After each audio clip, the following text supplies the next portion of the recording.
जी बेटा, welcome once again. तो आज हम स्टार्ट कर रहे हैं अपना new article absolute zero temperature. लेकिन इसको समझाने से पहले मैंने प्रीवियस लेक्चर में स्टूडेंट्स एक कॉन्सेप्ट दिया था जिसमें मैंने आपको बताया था कि सॉलिड के जो एटम्स हैं वो बड़ी क्लोजली पैक्ड हैं और उस क्लोजली पैक्ड स्टेट में वो हर टेम्परेचर पे रेंडमली हल्के हल्के हल्के वाइब्रेट कर रहे होते हैं, उनकी वाइब्रेशनल मोशन होती है। ठीक हो गया। अब जब आप हीट करते हो तो यही वाइब्रेशनल मोशन इंक्रीज हो जाती है। सिंपल सी बात है। आई होप सो इसको इमेजिनेशन में लेके आ पाओगे आप। ठीक है। और जैसे ही आप उसको फ्रीज करते हो या उसका टेम्परेचर लोअर करते हो तो वही जो वाइब्रेशनल मोशन है स्टूडेंट्स, वो क्या हो जाती है, वो डिक्रीज हो जाती है। दैट्स मीन उसकी जो एम्पलीट्यूड है वो डिक्रीज हो जाता है और स्लो हो जाती है। मैं आपको कुछ समझाना स्टार्ट करता हूं, फिर दोबारा स्क्रीन पे वापस लेके आता हूं स्टूडेंट्स। तो इसको आपने ऐसे इमेजिन करना है। छोटी सी बात है, जरा ध्यान से समझिएगा। इमेजिन करते हैं मैंने दो एटम बना लिए। ठीक हो गया। ओके। जब मैं यहां पे दो एटम बना रहा हूं तो ये जो एटम्स है students, just wait.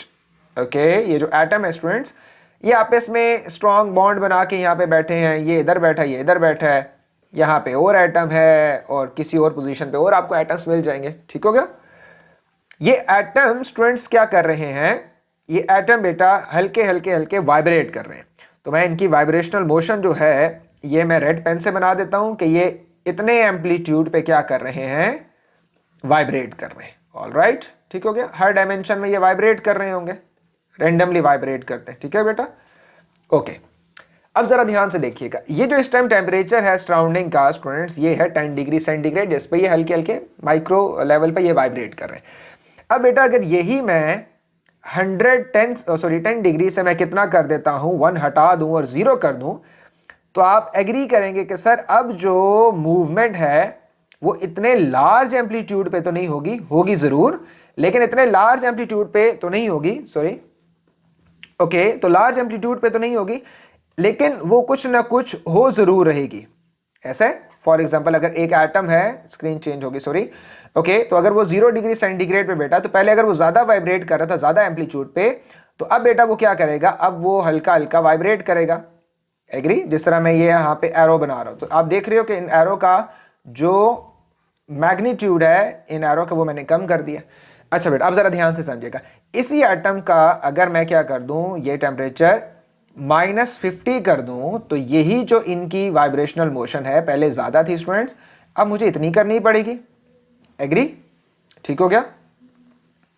This one I hope so कि आप समझ पा रहे होंगे।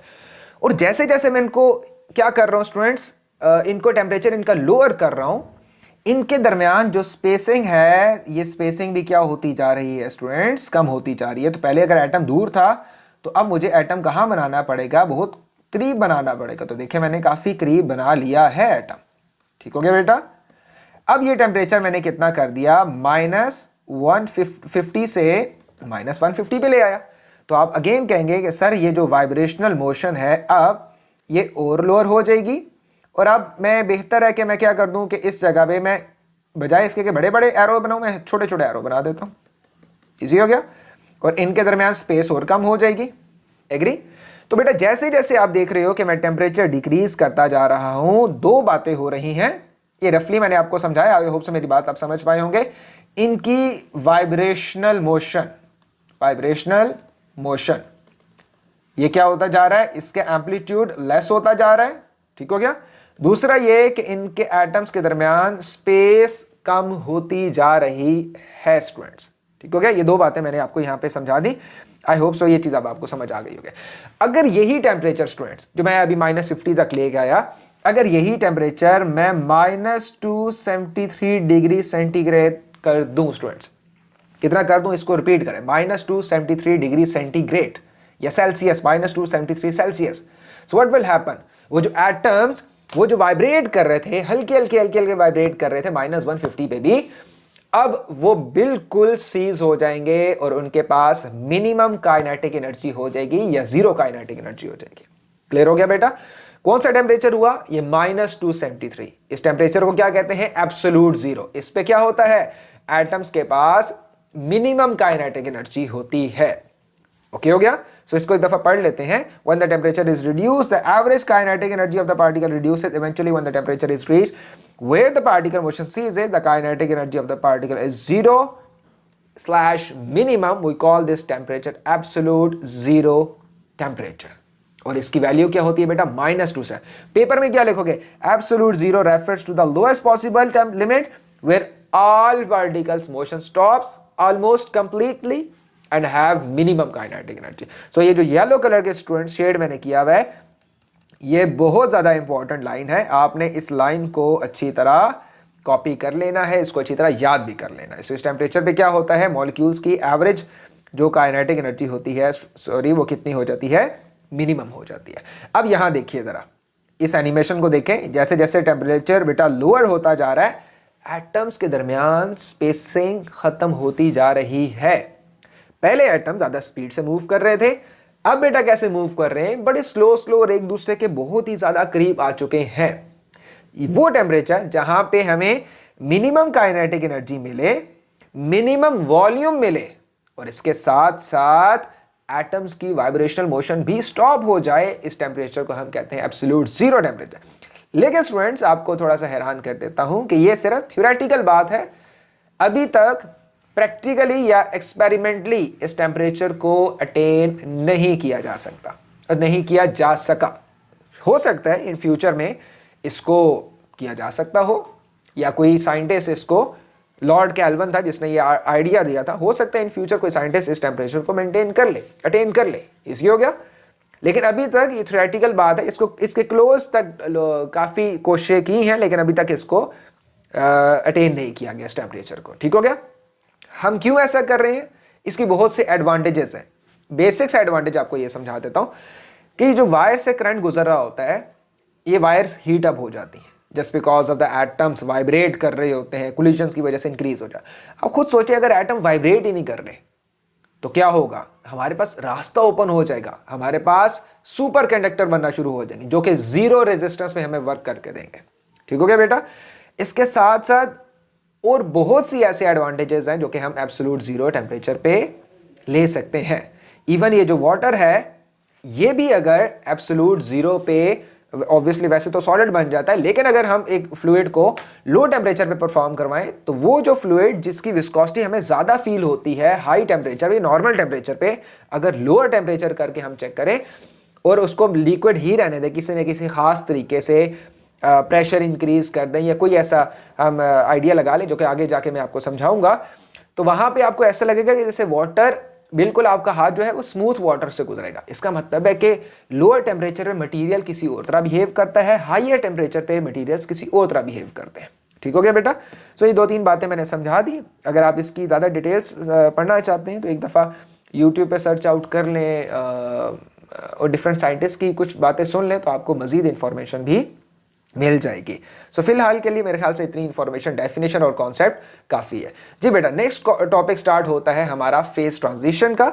और फेज ट्रांजिशन जैसे कि आपको पहले से सारी बातें बेटा पता होंगी, आई होप सो, जिसमें हम सबसे पहला पॉइंट पढ़ रहे हैं मेल्टिंग पॉइंट का। तो हम सॉलिड से किस में जाना चाहते हैं, लिक्विड में जाना चाहते हैं। सो हमें क्या करना पड़ेगा, हमें हीट अप्लाई करनी पड़ेगी, हीट सिस्टम के अंदर इंटर करनी पड़ेगी। वो हीट यूटिलाइज होगी, क्या करेगी, बॉन्ड्स को ब्रेक करेगी, एटम्स के दरमियान स्पेसिंग को इंक्रीज करेगी। उसकी वजह से क्या होगा, एटम जो आपके पास मटेरियल है, जो मैटर है सॉलिड से, वो किस में कन्वर्ट होना शुरू हो जाएगा स्टूडेंट्स, लिक्विड में कन्वर्ट होना शुरू हो जाएगा। सो ऐसे पॉइंट जिसमें सॉलिड लिक्विड में कन्वर्ट हो जाए, ऐसे पॉइंट को हम कौन सा पॉइंट कहते हैं बेटा, मेल्टिंग पॉइंट कहते हैं। और ऑब्वियसली आपको पता है कि वाटर का मेल्टिंग पॉइंट क्या होता है, 0 डिग्री सेंटीग्रेड, जिसपे वो मेल्ट हो जाता है और आइस किस में कन्वर्ट हो जाती है, लिक्विड में। ओके हो गया बेटा। सो मेल्टिंग पॉइंट ऑफ वाटर कितना है, 0 degree centigrade. Melting point of salt कितना है, table salt NaCl 800 degree centigrade. लेकिन शुगर का कितना है, 186। क्यों, किसी का कम क्यों, किसी का ज्यादा क्यों बेटा, जिन्होंने जितनी स्ट्रॉन्ग बॉन्डिंग की होती है उनका मेल्टिंग पॉइंट उतना ही ज्यादा हाई होता है। क्या मतलब निकला, आयनिक बॉन्डिंग जहां भी होगी वहां पे मेल्टिंग पॉइंट हमेशा हाई होता है, जहां पे कोवलेंट बॉन्डिंग होती है वहां पे मेल्टिंग पॉइंट हमेशा लो होता है। बस इतना जानना आपके लिए काफी है। कुछ ऐसे आपको मेटल्स भी मिल जाते हैं, जिस तरह गैलियम है, ये आपको मरकरी है, जिस तरह ये तो आपको रूम टेम्परेचर पे ही लिक्विड नजर आते हैं। ठीक हो गया। तो गैलियम का क्या है, मेल्टिंग पॉइंट 29 पॉइंट, इवन का अगर आप इसका सॉलिड का एक पीस ले अपने पाम में रखें तो ये लिक्विड बन जाएगा, जिस तरह आपको यहाँ पे दिखाया गया है। All clear? I hope so interesting लग रहा होगा ये बात आपको। ठीक है जी बेटा। नेक्स्ट है फेज ट्रांजिशन, सॉलिडिफिकेशन। वही जो लिक्विड हमने कन्वर्ट किया था हीट को सप्लाई करके, हीट को अप्लाई करके, हीट सिस्टम के अंदर इंटर करवा के, वही हीट अगर हम बाहर निकाल लें तो वो जो लिक्विड है वो दोबारा किस में कन्वर्ट हो जाएगा, सॉलिड में कन्वर्ट हो जाएगा। दैट्स मीन हीट देने से क्या बना है, लिक्विड बना है सॉलिड से, हीट निकालने से क्या बना है, हीट गेन करने से क्या बना है, आपके पास क्या बन जाएगा बेटा, सॉलिड बन जाएगा। सो इस पॉइंट, इस टेम्परेचर को हम, या इस पॉइंट को हम, या इस प्रोसेस को सॉलिडिफिकेशन भी कहते हैं, या फ्रीजिंग पॉइंट भी हम कहते हैं। नेक्स्ट स्टूडेंट्स है हमारे पास वेपराइजेशन बेटा। वेपराइजेशन क्या है, जैसे सॉलिड से लिक्विड को हम क्या कहते हैं, मेल्टिंग कहते हैं, इस तरह लिक्विड से गैसियस फेज में जाने या वेपर फेज में जाने को हम बेटा कहते हैं वेपराइजेशन कहते हैं। So it is the process of the phase transition in which liquid transforms into gaseous state or vapors. All clear? So it has two types. The number one is evaporation and the number second thing is boiling. Number second type is boiling. Okay? अब बेटा जरा मेरे बात से agree please कीजिएगा। अगर एक मैं ग्लास ऑफ वाटर बाहर, जून जुलाई का मौसम है, इवन के विंटर्स का भी मौसम है, अगर मैं बाहर उसको रूफ पे जाके रख देता हूँ एक ग्लास ऑफ वाटर, या एक फ्लैट सी प्लेट लूँ, उसके ऊपर पानी डाल दूँ, ठीक हो गया। तो आप देखोगे कि 1 घंटे में या 2 घंटे में, जितना भी आप टाइम एज्यूम कर लें, वो पानी कहीं गायब हो जाएगा। इजी हो गया। वही जो सिनेरियो है जिसमें आपने एक प्लेट में या एक ग्लास में वाटर रखा और उसको बाहर जाके रखा है, आप क्या करो, उसको जो उठा के स्टोव के ऊपर रख दो, नीचे से आग लगा दो। अब फायर की वजह से वो वाटर बॉयल होगा और आप अगेन देखोगे कि 1 घंटे बाद, 2 घंटे बाद, चले हाफ एन आवर बाद देख लें, वो जो वाटर है वो आपको नजर ही नहीं आएगा, वो सारा एवेपोरेट हो जाएगा, सॉरी बॉयल हो जाएगा, वो वेपर्स में कन्वर्ट हो जाएगा। इसका मतलब है वेपोराइजेशन के 2 मेथड्स हैं, एक है एवेपोरेशन, एक है बॉइलिंग। तो हम सबसे पहले बेटा पढ़ रहे हैं एवेपोरेशन। एवेपोरेशन क्या है, जैसे बारिश हुई, रोड के ऊपर पानी खड़ा हुआ, थोड़ी देर बाद देखो वो गायब है, कहाँ गया पानी, एवेपोरेट हो गया। कैसे एवेपोरेट हुआ, वही जो मैंने फर्स्ट लेक्चर में कंडीशन बताई थी कि लिक्विड के अंदर कुछ पार्टिकल्स, कुछ एटम्स जिनके ऐसे होते हैं जिनके पास हाई काइनेटिक एनर्जी होती है, ठीक हो गया, कुछ ऐसे होते हैं जिनके पास लो काइनेटिक एनर्जी। ये से ऐसे एज्यूम कर लो यार, एक क्लास है, नंबर ऑफ स्टूडेंट्स बैठे हैं, कुछ शरारती हैं, कुछ लेजी हैं, ब्रेक हुई, सबसे पहले कौन बाहर निकलेंगे, शरारती बच्चे, भाग के फौरन बाहर निकल जाएंगे। यही सिनेरियो बेटा वाटर के अंदर, कुछ के पास हाई काइनेटिक एनर्जी होती है, कुछ के पास लो काइनेटिक एनर्जी होती है। तो जैसे ही आप उसको एक्सपोज करते हो एटमॉस्फेयर के या सराउंडिंग के, तो फौरन से जिनके पास एनर्जी बहुत ज़्यादा होती है वो सरफेस को ब्रेक करके, सरफेस को ब्रेक मतलब सरफेस टेंशन को ब्रेक करके एस्केप आउट हो जाते हैं। कहाँ एस्केप आउट हो जाते हैं, बाहर सराउंडिंग में निकल जाते हैं, एनवायरमेंट निकल जाते हैं, वेपर्स बन के। इजी हो गया, ठीक हो गया बेटा। So evaporation is the process by which water is transform into liquid to a gaseous state at any temperature. हर टेम्परेचर पे बेटा होगा, सर्दियां होंगी, गर्मियां होंगी, हर टेम्परेचर पे ये होता रहेगा। चाहे सर्दियों में थोड़ा स्लो होगा लेकिन होगा जरूर। Particles can escape from the surface of the liquid called evaporation. कहाँ देखा है ऐसा फिनोमेना, ये जी बेटा देखिए, अगर एक लीफ के ऊपर वाटर ड्रॉपलेट है तो इसकी अगर आप फास्ट मूविंग वीडियो देखें तो देख लो पानी किस तरह गायब हो रहा है, सारा गायब हो गया। और यहाँ पे देखिए अगर कहीं पे पानी पड़ा है तो सन रेज उसको क्या करवा देती हैं, इजीली, बोले शाबाश, एवेपोरेट करवा देती है, ठीक हो गया बेटा। नेक्स्ट हमारे पास है बॉइलिंग। और जब सफिशिएंट हीट आप अप्लाई करते हो तो लिक्विड ट्रांसफॉर्म हो जाता है, किस में बेटा, गैस और वेपर्स में। तो इस चीज को हम क्या कहते हैं, बॉइलिंग कहते हैं।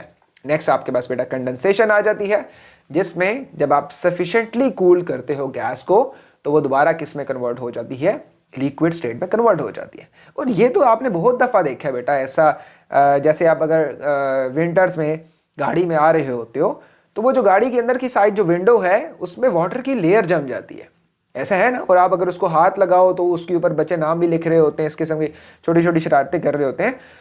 तो बेटा जो मैं बताना चाह रहा हूँ, ये बताना चाह रहा हूँ कि वो जो विंडो है वो एक्सपोज है सराउंडिंग को, दैट्स मीन बाहर ठंड है बहुत ज़्यादा, तो वो जो विंडो है उसका बाहर का जो सरफेस है वो ठंड को फेस कर रहा है, इंतहाई लो टेम्परेचर को फेस कर रहा है। अंदर चूंकि लोग बैठे हैं या इन्वर्टर या हीटर वगैरह चला हुआ है तो अंदर का जो एरिया है गाड़ी का या किसी भी रूम का बेटा, वो क्या है, वो हीटेड है। अब जो बेसिकली गैस है वो क्या है, या जो आप कह सकते हो गैस है, वेपर्स हैं, जो भी आप कह लो, ठीक है, वो जो एयर है वो उसके जो पार्टिकल्स हैं वो हाई टेम्परेचर के, मतलब अंदर का टेम्परेचर चूंकि हाई है, फॉर एग्जांपल 20-30 का है, तो मॉलिक्यूल्स भी किसके होंगे, 20-30 के हो गए। वो 20-30 के मॉलिक्यूल जैसे ही आके विंडो को हिट करते हैं, विंडो चूंकि बाहर को एक्सपोज कर रही है, विंडो का टेम्परेचर हमेशा ठंडा होगा, ठीक हो गया। तो वो जो गर्म मॉलिक्यूल को अचानक सडन कूलिंग मिलती है तो वो फौरन वहीं पे किस में कन्वर्ट हो जाता है, लिक्विड में कन्वर्ट हो जाता है। तो ये प्रोसेस आपका डेली लाइफ में देखते रहते हो। और आप रेन ड्रॉपलेट्स होते हैं, जो बारिश का मौसम होता है उसमें सब कुछ यही तो चल रहा होता है। 3 तरह के प्रोसेस होते हैं बेटा। वेपोरेशन होती है हाई टेम्परेचर, हाई एल्टीट्यूड पे जाके लो टेम्परेचर की वजह से कंडेंसेशन होती है, और देन दोबारा फिर प्रेसिपिटेशन या बारिश स्टार्ट हो जाती है। सेम ये भी आप एनिमेशन देख लें, ऊपर गए वाटर वेपर्स, कंडेंस हुए, दोबारा नीचे आ गए प्रेसिपिटेशन के फॉर्म में। इजी हो गया। सो बॉइलिंग एंड वेपोरेशन का बेटा ये डिफरेंस है, ये पेपर में सबसे ज्यादा आपके आया हुआ है कि right any 3 difference of boiling and the vaporation. So याद रखिएगा बेटा, बॉइलिंग हमेशा एक फिक्स टेम्परेचर पे होती है। वो टेम्परेचर आपको अप्लाई देना पड़ता है, बेसिकली सप्लाई करते हो उतनी अमाउंट ऑफ हीट, तो किस में कन्वर्ट हो जाता है, जो लिक्विड है वो गैस में कन्वर्ट हो जाता है। एवेपोरेशन क्या होता है, एवेपोरेशन हर टेम्परेचर पे चल रहा है। बॉइलिंग क्या है, एट अ डेफिनेट और अ स्पेसिफिक टेम्परेचर। ये बात आप लोगों ने पहला पॉइंट ध्यान में रखिएगा, ये P4 के रिस्पेक्ट से बड़ा इंपॉर्टेंट क्वेश्चन है। Boiling take place throughout the, आपने देखा है ना कि जब भी आप वाटर को बॉयल करते हो तो बबल्स जो है वो हर जगह से, बॉटम से भी, साइडों पे भी बन रहे होते हैं। That means through out the liquid boiling process होता है, जबकि एवेपोरेशन सिर्फ और सिर्फ सरफेस से होता है। ठीक हो गया। During boiling the temperature of the liquid remain constant. Phase transition में टेम्परेचर कांस्टेंट रहेगा। क्यों रहेगा, हम बात इंशाल्लाह करेंगे दूसरे, तीसरे, थर्ड लेक्चर में इंशाल्लाह, या फोर्थ लेक्चर में हम ये टॉपिक डिस्कस करेंगे कि क्यों बॉइलिंग में टेम्परेचर कांस्टेंट होता है। तो इस पे फिलहाल मैं क्वेश्चन मार्क डाल रहा हूं, आगे इंशाल्लाह फिर समझा दूंगा। Evaporation leads to fall in the liquid, तो एवेपोरेशन होगी तो बेटा टेम्परेचर क्या हो जाएगा, टेम्परेचर लो हो जाएगा, जबकि बॉइलिंग में टेम्परेचर कांस्टेंट रहेगा। Boiling is a rapid and violent process, okay हो गया, and evaporation is the slow and silent process। मैं एक दफ़ा आगे से हट जाता हूँ, एक दफ़ा देख लें। आई होप सो कि ये चीज़ आप लिख पाओ, तो फिर हम आगे चलते हैं। ठीक हो गया, ओके एक दफ़ा दूसरे तरीके से। आई होप सो नज़र आ गया होगा बेटा, इसको वीडियो पॉज करके इसको देख लें, ठीक है। अच्छा जी, इन द नेक्स्ट स्लाइड, सो हमने एक चीज़ों को समराइज क्या किया बेटा। सॉलिड से जब भी किस में आते हैं, लिक्विड में आते हैं, तो मेल्टिंग होती है। देन वेपराइजेशन, वेपराइजेशन के भी 2 टाइप्स है, वेपरेशन एंड बॉइलिंग अलग। गैस कंडेंसेशन, लिक्विड में आने के लिए, और लिक्विड से सॉलिड में जाने के लिए फ्रीजिंग। लेकिन बेटा ये जो ऊपर वाला वे है ना, सॉलिड से लिक्विड और गैस में जाने के लिए, इसमें आप एनर्जी देते हो सिस्टम को। इजी हो गया, सिस्टम एनर्जी एब्जॉर्ब करता है फिर कन्वर्ट होता है। ये जो नीचे वाले हैं इसमें सिस्टम आपको एनर्जी देता है, energy release from the system. ठीक हो गया। तो इसको फिर केमिस्ट्री में आप और भी नाम दे देते हो, लेकिन फिलहाल फिजिक्स के लिए इतना बहुत है, ठीक है। So energy input, energy release from the system. और बात बताऊं, इसको आसान करो, ये जो फ्रिज में आप क्या रखते हो, रेफ्रिजरेटर में आप खाना रख दिया आपने जो कि नॉर्मल रूम टेम्परेचर पे था, या मिल्क रख दिया, थोड़ी देर बाद देखो वो ठंडा है, तो कहाँ गई उसकी हीट। उसकी हीट चूंकि बाहर आपने क्या क्रिएट कर दिया, लो टेम्परेचर। खाने के अंदर क्या है, या खाना जो है या मिल्क जो है वो हाई टेम्परेचर पे है, ओके। सो इस पोटेंशियल डिफरेंस की वजह से हीट फ्लो होती है हाई रीजन से टुवर्ड्स द लो रीजन, तो हीट उससे एक्सट्रैक्ट होती है। वो एक्सट्रैक्ट होकर दोबारा रेफ्रिजरेटर के पीछे जो कंप्रेसर लगा होता है और वो जो वायरिंग हुई होती है, वहां पे देखिए टेम्परेचर हाई होता है। तो वो जो है हाई टेम्परेचर है उस पार्ट का, रेफ्रिजरेटर के बैक वाले पोर्शन का, वो क्यों है, क्योंकि जितनी भी चीज़ें आपने खाने पीने के अंदर जो नॉर्मल टेम्परेचर पर रखी है, उसकी हीट वो एक्सट्रैक्ट करके अपने बैक साइड जो फंक्शन है सारा उसमें डाल देता है। ठीक हो गया बेटा, आई होप सो ये पॉइंट आप समझ में आए होंगे। नेक्स्ट हमारे पास जो पोर्शन है वो है बेटा ब्राउनियन मोशन का। ठीक हो गया, तो इसको चलें फिर नेक्स्ट लेक्चर में देख लेते हैं, ताकि लेक्चर ज़्यादा लेंथी ना हो जाए। सो नेक्स्ट लेक्चर बेटा स्टार्ट करेंगे ब्राउनियन मोशन से। टेक केयर, अल्लाह हाफिज़।